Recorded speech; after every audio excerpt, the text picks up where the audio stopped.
नमस्कार, उत्तराखंड की खबरों के साथ मैं हूं मनोज मानस। खबरों का रुख करेंगे उससे पहले देख लेते हैं इस वक्त की अहम सुर्खियां। सीएम पुष्कर सिंह धामी ने लोगों की समस्याएं सुनी, संबंधित अधिकारियों को यथाशीघ्र समाधान के निर्देश दिए।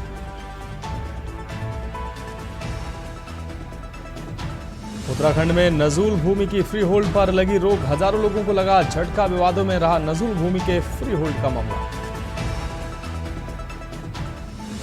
बीजेपी विधायक दिलीप रावत ने हरीश रावत को घेरा। हरीश रावत की गंगा सम्मान यात्रा पर किया बड़ा वार, कहा हरीश रावत ने यह यात्रा उल्टी शुरू की।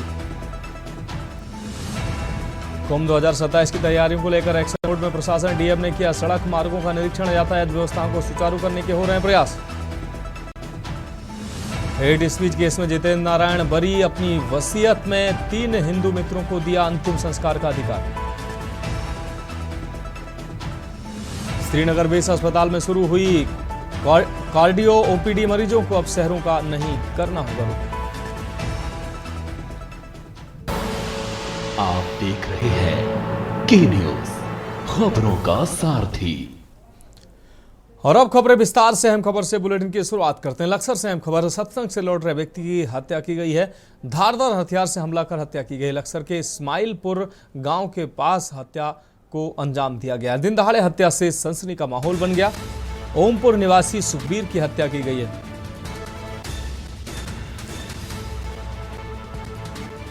सुल्तानपुर सत्संग से अपने घर लौट रहा था। 2 व्यक्तियों ने सुखबीर पर हमला कर हत्या को अंजाम दिया। एक हत्यारा ग्रामीणों के हत्थे चढ़ गया है, जबकि एक फरार हो गया। पकड़े गए आरोपी को ग्रामीणों ने पुलिस को सौंपा है। वहीं पुलिस मौके पर पहुंची, शव को पोस्टमार्टम के लिए भेजा है। पूरे मामले की जांच में पुलिस जुटी हुई है।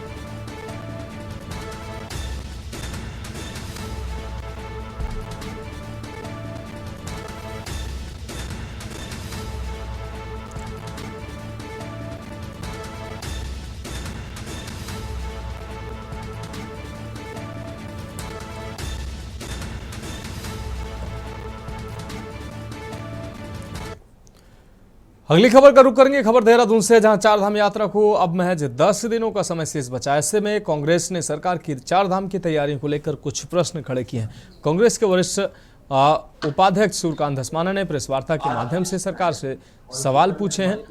उन्होंने पूछा है कि एक ओर सरकार के पास प्रत्येक धाम की यात्री क्षमता की रिपोर्ट है, वहीं दूसरी ओर वह असीमित संख्या में श्रद्धालुओं को बुलाना चाहती। ऐसे में क्या श्रद्धालुओं के रहने ठहरने, परिवहन और धामों में सुलभ दर्शन की व्यवस्था सरकार ने पूरी की है? इसके साथ ही उन्होंने भाजपा सरकार के 8 सालों के दौरान यात्रा पर भी सवाल खड़े किए हैं। भारतीय जनता पार्टी की सरकारों का वो बहुत अच्छा नहीं है। पूरे प्रदेश के अंदर तैयारियां लचर हैं, रोजाना रोड एक्सीडेंट्स हो रहे हैं। सरकार स्वयं अभी ये निश्चित नहीं है कि वो पंजीकरण से भेजेगी। ऑफलाइन ऑनलाइन पंजीकरण के अलावा वो कह रहे हैं असीमित यात्री, जितने मर्जी यात्री आएंगे, हम किसी को रोकेंगे नहीं। जब आप यात्रियों को रोकेंगे नहीं, इस तरह से अगर आप आमंत्रण दे रहे हैं, तो असंख्य लोग अगर आ गए तो लोड बेयरिंग कैपेसिटी हर शहर की है और उसकी बाकायदा सरकार के पास रिपोर्ट है। रोहतक IIM ने उसके ऊपर रिसर्च किया है और सरकार को रिपोर्ट दी है। चीफ सेक्रेटरी जो पिछली थी, उन्होंने बाकायदा इसकी रिव्यू बैठक करी है। नेशनल हेराल्ड मामले को लेकर देश व प्रदेश में राजनीति का दौर लगातार जारी है, जिसके चलते देश की 2 दिग्गज पार्टियां भाजपा और कांग्रेस एक दूसरे को घेरने की कोशिश कर रही हैं। इसी क्रम में आज विकासनगर में भारतीय जनता युवा मोर्चा के जिलाध्यक्ष संजय तोमर की अगुवाई में पार्टी कार्यकर्ताओं ने नेशनल हेराल्ड मामले को लेकर कांग्रेस के खिलाफ जमकर नारेबाजी करते हुए प्रदर्शन किया और उन्होंने सोनिया गांधी और राहुल गांधी का पुतला दहन किया। जहां प्रदर्शनकारियों की अगुवाई कर रहे संजय तोमर ने आरोप लगाया कि कांग्रेस ने आजादी से लेकर आज तक देश और देश की जनता को छलने का काम किया।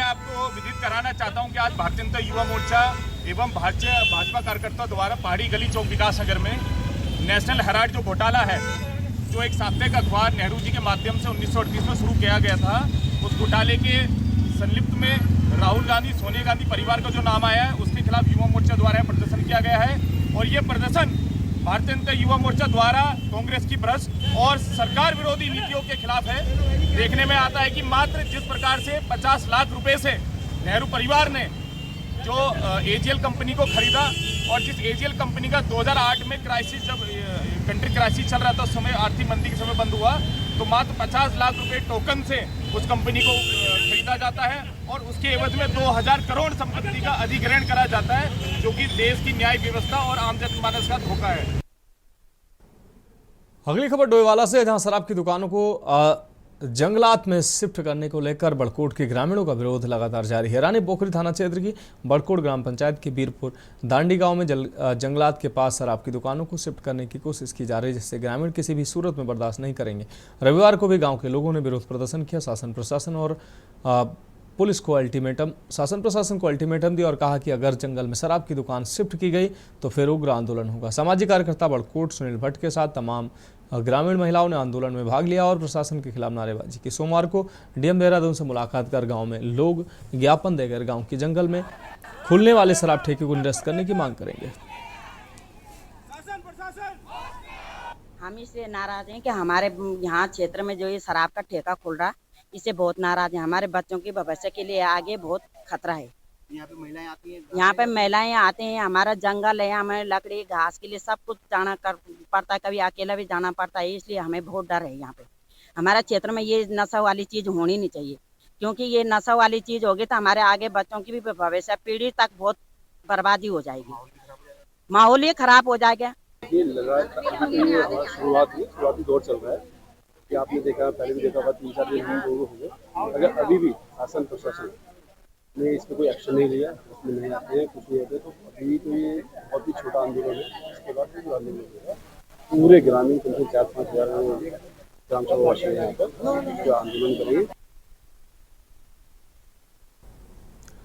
लक्सर में भारतीय नागरिक सर्व समाज सेवा ट्रस्ट के सचिव व जिला अध्यक्ष रामगोपाल ने प्रेस वार्ता कर बताया कि गरीब, असहाय और निःशक्त व्यक्तियों को उनके अधिकार दिलाने का कार्य ट्रस्ट का उद्देश्य है। कोई भी पात्र व्यक्ति सरकारी योजनाओं के लाभ से वंचित न रह सके, इसके लिए ट्रस्ट की टीम गांव-गांव जाकर कैंप आयोजित कर रही है, जहां लोगों को योजनाओं के बारे में जानकारी दी जा रही है, जैसे प्रधानमंत्री आवास योजना, आयुष्मान भारत योजना, उज्ज्वला योजना, विधवा पेंशन, वृद्धा पेंशन और छात्रवृत्ति योजना। ट्रस्ट के सदस्य लोगों को जागरूक कर रहे हैं, बल्कि उन्हें आवेदन प्रक्रिया में भी पूर्ण सहयोग दे रहे हैं।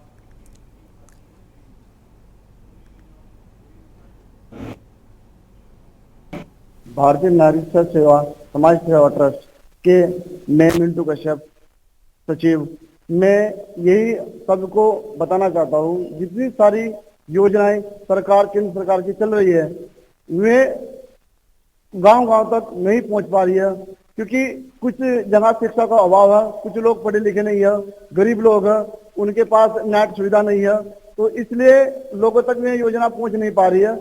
मेरे मन में यही आता है कि मैं जैसे गांव-गांव जाता हूं घूमने के लिए। भारतीय नागरिक सर्व समाज सेवा ट्रस्ट की ओर से हम सिर्फ यही कहना चाह रहे हैं कि जितने भी देश, राज्य, यानी कि जो केंद्र और राज्य की योजनाएं हैं, वे योजनाएं गरीबों तक नहीं पहुंच पा रही है। तो हम तो सिर्फ यही चाह रहे हैं कि गरीबों तक वे योजनाएं पहुंचे, और अगर जहाँ कोई लापरवाही इसमें है, क्योंकि कुछ जगह ऐसी भी है जहाँ क्षेत्र में शिक्षा का अभाव है। रुड़की में एक महिला लंबे समय से स्मैक के कारोबार में जुटी रही, लेकिन उसकी किसी को भनक तक नहीं लग पाई है। ये महिला छोटे छोटे बच्चों से स्मैक सप्लाई कराती थी। स्मैक का खुलासा वेला डॉग के अचानक एक घर में घुस जाने पर हुआ, जिसे देखकर पुलिस भी हैरान रह गई। महिला ने स्मैक को पलंग के पाए में छुपा कर रखा था। आपको बता दें कि रुड़की सिविल लाइन कोतवाली पुलिस लगातार नशे के खिलाफ अभियान चला रही है। पुलिस ने शहर की गली मोहल्लों और शिक्षण संस्थाओं में बढ़ते नशे को गंभीरता से लिया। पुलिस ने इमली रोड पर एक घर पर छापा मारा, जहां से एक महिला को देखकर वो फरार हो गई, जबकि उसके पति को पुलिस ने गिरफ्तार कर लिया। पुलिस की जांच में सामने आया कि महिला नाबालिग किशोरों से स्मैक बेचने का काम कराती थी। अब पुलिस को इस फरार महिला की सरगर्मी से तलाश है।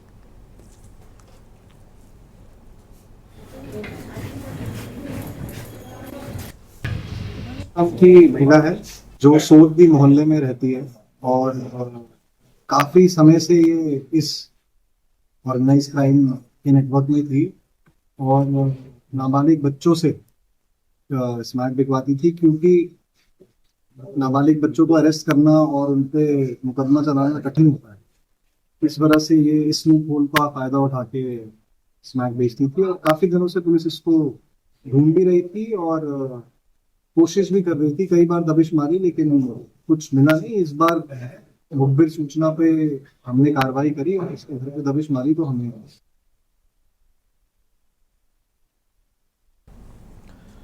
हरिद्वार रेलवे स्टेशन क्षेत्र में एक दर्दनाक हादसा सामने आया है, जहां 78 वर्षीय बुजुर्ग Shyam Singh railway washing line पर चलती ट्रेन की चपेट में आ गए, जिससे वह गंभीर रूप से घायल हो गए। हादसे में उनकी पैर की उंगलियां कट गईं और गंभीर रूप से चोटिल भी हो गए।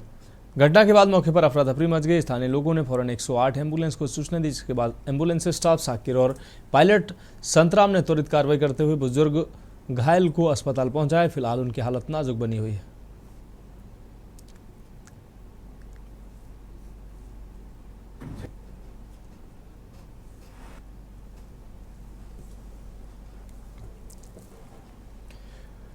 पौड़ी जिले के सुमाड़ी गांव में सत्यचंडी जन कल्याण समिति और Garhwal institute of para medical sciences के संयुक्त तत्वाधान में निःशुल्क नेत्र शिविर का आयोजन किया गया। शिविर में बड़ी संख्या में ग्रामीणों ने भाग लेकर अपनी आंखों की जांच कराई। शिविर में जरूरतमंदों को निःशुल्क चश्मे व दवाइयां वितरित की गई। नेत्र विशेषज्ञ डॉक्टर अनिमेश ने बताया कि जांच में वृद्धि लोगों में 35 से 40% तक मोतियाबिंद के लक्षण पाए गए, जिन्हें उचित चिकित्सा सलाह दी गई है। शिविर में डॉक्टर प्रियंका, चंदन सिंह नेगी, अमन, अभिषेक, मोहित समेत कई स्वास्थ्य कर्मियों ने सेवाएं दी।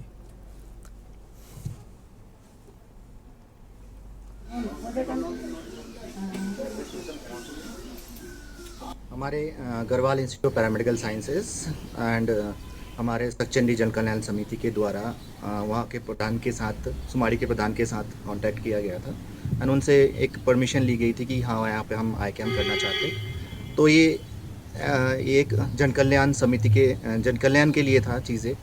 तो उन्होंने बोला, उन्होंने मना नहीं किया चीज़ों के लिए, ठीक है आइए स्वागत है। फिर हम गए वहाँ पे। तो वहाँ जाने के बाद जब हम स्क्रीनिंग स्टार्ट किया तो हमने देखा कि वहाँ पे जो बुज़ुर्ग पॉपुलेशन है तो उनमें मोतियाबिंद की समस्या बहुत ज़्यादा है। तो ऑलमोस्ट अगर हम 80 लोगों में से देखें तो 80 लोगों में से ऑलमोस्ट 50 लोगों में मोतियाबिंद था। तो ये एक परसेंटेज है कि ऑलमोस्ट 30 to 40% लोगों में मोतियाबिंद है। तो ये हमने उनको प्रॉपर चिकित्सा के लिए रेफ़र किया हॉस्पिटल्स में।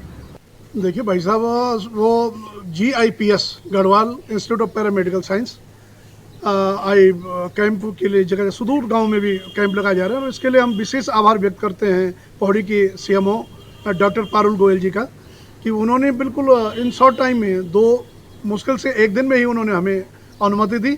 और हम लोग चाह रहे हैं कि हम जन सेवा में का भागीदारी करते रहें और हमारा जो ये पलायन है ये पौड़ी से, इसको रोकने में GIPS का महत्वपूर्ण योगदान हो सकता है।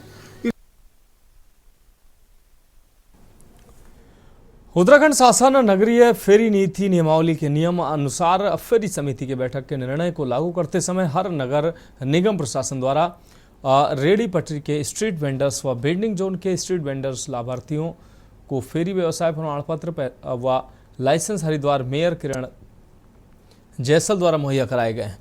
मेयर किरण जैसल ने जानकारी देते हुए बताया कि हरिद्वार नगर निगम क्षेत्र में रेडी पटरी के स्ट्रीट वेंडर्स लघु व्यापारियों की ओर से बहुत समय से मांग की जा रही थी कि उत्तराखंड के अन्य नगर निगमों में के तर्ज पर धर्मनगरी हरिद्वार में भी नगर निगम में पंजीकृत सभी रेडी पटरी के स्ट्रीट वेंडर्स लघु व्यापारियों को फेरी व्यवसाय प्रमाण पत्र, परिचय पत्र, लाइसेंस निर्गत कराया जाए। उन्होंने कहा कि इसी के दृष्टिगत उत्तराखंड शासन की नगर फेरी नीति नियमावली के नियम अनुसार प्रथम चरण में चलती फिरती ठेली के लाइसेंस व बेंडिंग जोन के सभी लाभार्थियों को फेरी व्यवसाय प्रमाण पत्र, परिचय पत्र, लाइसेंस उपलब्ध कराए जा रहे हैं।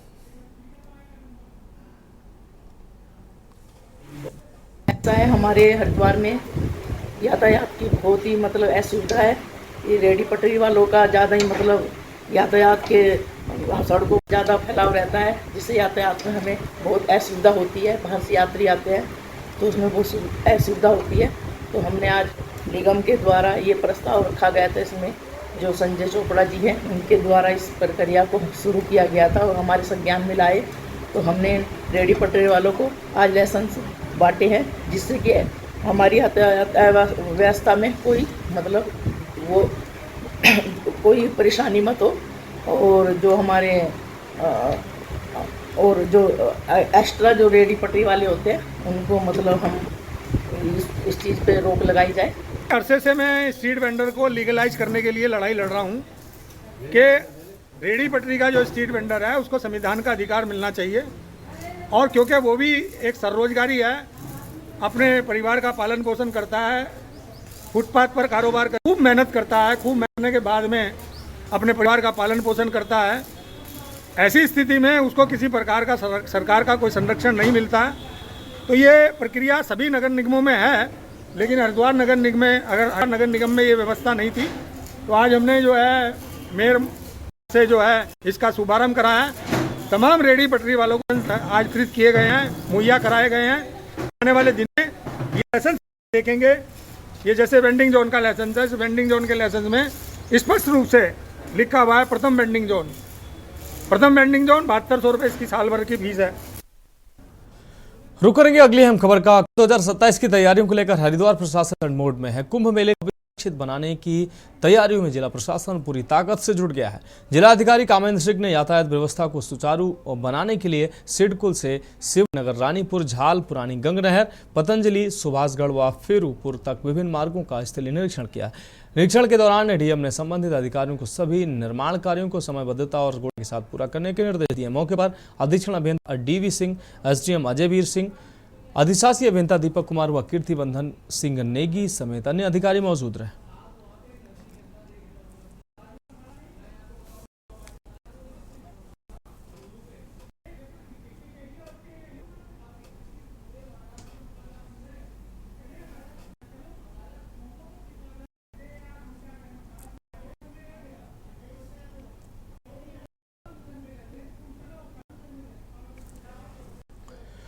हल्द्वानी में अल्पसंख्यक आयोग के पूर्व उपाध्यक्ष मजहर नईम नवाब ने धामी सरकार के कार्यकाल की जमकर तारीफ की। मजहर नईम नवाब का कहना है कि धामी सरकार में अफसरशाही पर सबसे ज्यादा लगाम लगी है। पूर्ववर्ती सरकार में बेलगाम रहने वाली अफसरशाही में धामी सरकार ने लगाम लगाते हुए उन्हें फील्ड में कार्य करने के लिए प्रोत्साहित किया है।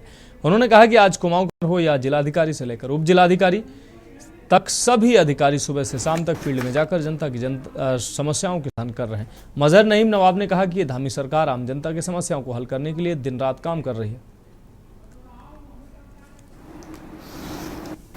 ये माननीय मुख्यमंत्री पुष्कर सिंह धामी ने जो एक विकास को लेकर के माननीय मंत्री जी जिले स्तर पर दौरा किया गया, और आज लगभग 2-3 वर्षों से तो अफसरशाही पूर्व सरकारों में हावी रहती थी। दफ्तरों से निकली थे या दफ्तरों में नहीं थे, और जो पीड़ित थे, जो लोग अपने काम के लिए दफ्तरों के चक्कर काटते थे, आज जिस तरीके से अधिकारी लगातार फील्ड में आकर काम कर रहे हैं, आप देखिए जिलाधिकारी हो या प्रदेश का कमिश्नर हो, कुमाऊं कमिश्नर, या ज़िले की नगर आयुक्त, नगर की आयुक्त हो, या नगर मजिस्ट्रेट हो, या एसडीएम हो, आज कोने में फील्ड में जाकर के आम गरीब आदमी की समस्या को समाधान करने का काम अधिकारियों ने किया है।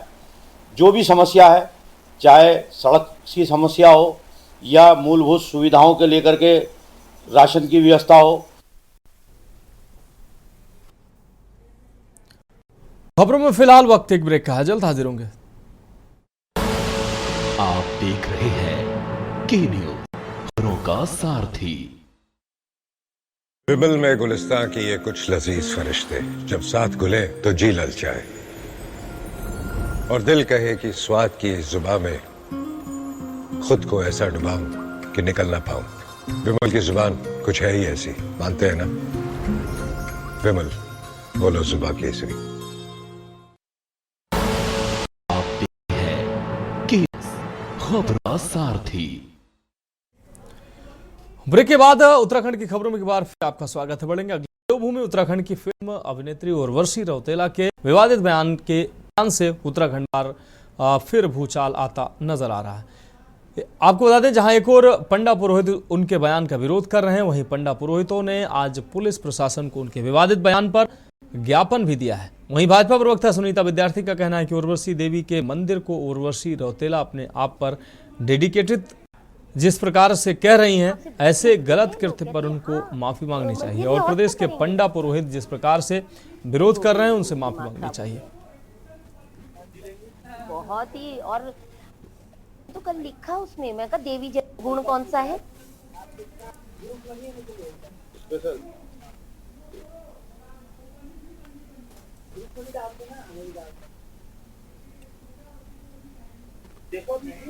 हाँ, नहीं, फिर उसने कहा कि आपको मालाएं पड़ती हैं, आपसे ब्लेसिंग्स लेते हैं लोग। कहती है हाँ, मंदिर में और क्या करेंगे। अरे इनके दिमाग खराब हो गए। उर्वशी रौतेला जो है कोटद्वार की बेटी है और एक अभिनेत्री है, लेकिन एक अभिनेत्री द्वारा जिस प्रकार से हमारे जो पूरी बात उन्होंने जिस प्रकार से रखी है उसकी हम लोग भरसक निंदा करते हैं, भर्त्सना करते हैं। और मैं आपको बताना चाहती हूँ कि उर्वशी देवी जी का मंदिर है। जिस मंदिर की वो बात कर रही हैं वो उनके नाम से नहीं है, उर्वशी देवी का मंदिर जरूर है, लेकिन उस मंदिर को अपने नाम से जिस प्रकार से वो बोलकर एक गलत गुमराह कर रही है जनता को, ये बहुत ही खेदजनक है। उनको इस विषय पे माफी मांगनी चाहिए, पूरे प्रदेश से माफी मांगनी चाहिए। इस तरीके की जो चीजें हैं वो बिल्कुल भी शोभा नहीं देती हैं और हमें इन सब चीजों से बचना चाहिए। उर्वशी रौतेला के पास अगर काम है तो वो अपने काम पे फोकस करे और हमारे मंदिरों को और हमारी जो श्रद्धा और आस्था के जो भी मंदिर है हमारी आस्था पे चोट ना पहुंचाए, अपना काम देखें। साउथ में मंदिर अगर वो बनवाना चाहती हैं तो वो कुछ भी कर सकती हैं, लेकिन उत्तराखंड में इस प्रकार से जनता को गुमराह करना और हमारी आस्था पे चोट करना बिल्कुल भी ठीक नहीं। देहरादून के कोतवाली नगर क्षेत्र के डोभालवाला के स्कूल में ताला तोड़कर नकबजनी की घटना को अंजाम दिया गया। पुलिस ने मामले के आरोपी को गिरफ्तार कर लिया है। वहीं पुलिस ने अभियुक्त के कब्जे से चोरी का माल बरामद कर लिया है। बताया जा रहा है कि गिरफ्तार अभियुक्त पहले भी चोरी के अभियोग में जेल जा चुका है।